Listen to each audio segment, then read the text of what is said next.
अगं हो, माझं एकदम मस्त चाललंय. एकदम सॉर्टेड आहे सगळं. सकाळी सकाळी लवकर उठून आई आबांसाठी नाश्ता करून द्यायचा. मग भावाची थोडी चिडचिड होते, ती ऐकून घ्यायची आणि घरातून बाहेर पडतोय तोपर्यंत वहिनी समोर येते.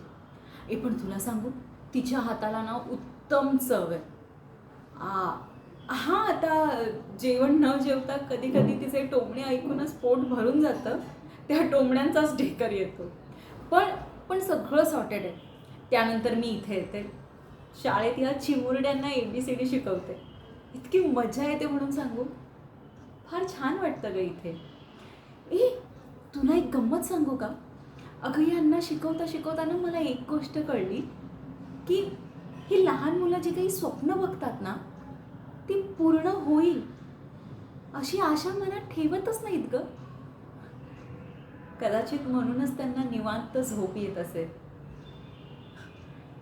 आणि आपण किती घाबरतो ना झोपायला, कारण भीती वाटत असते.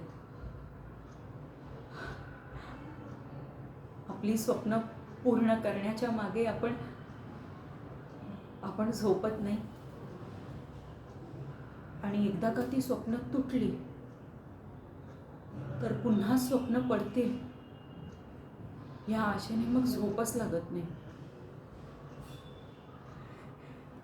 स्वप्न किती महाग झाली आहेत ना ग.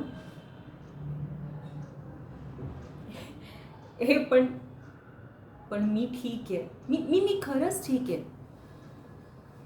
मला ना आता कळलंय अगं,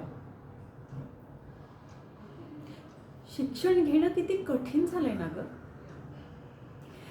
तुला खरं सांगून मला माझ्यासाठी काहीच वाटत नाही. पण मग माझ्यासारखी अशा किती जणी असतील ज्यांना पुरेसं शिक्षणही घेता येत नसेल. त्यांना त्यांच्या मनासारखं शिक्षण घेता येत नाही म्हणून आत्महत्या करतात ग त्या. मला त्यांच्यासाठी काहीतरी करायचंय. मग माझी ना खरंच खूप इच्छा आहे. हा शिक्षणाचा ना नुसता बाजार करून ठेवलाय. या शिक्षणाच्या बाजारात ह्या लोकांच्या मंडईत ना आपण किती दिवस आपल्या हक्काचा तराजू असा रिकामा ठेवून फिरणार आहोत ग. मला त्यांच्यासाठी काहीतरी करायचंय ग.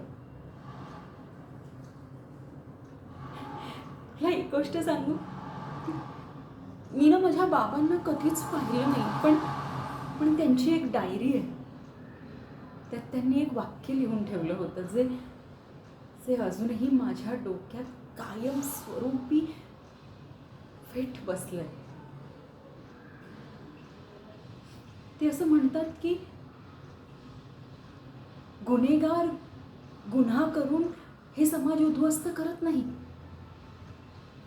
तर जी कॅपेबल माणसं असतात ना ती काहीच करत नाहीत ना, म्हणून हा समाज उद्ध्वस्त होतो.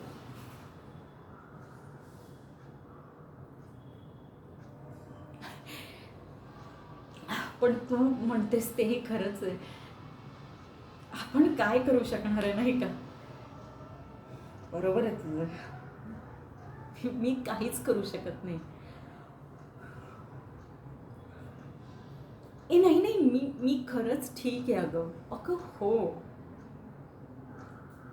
तू तू असं करतेस का? तू माझ्यासाठी एक वडापाव घेऊन ये जा. हो मी ठीक आहे. तू जा आता. हां.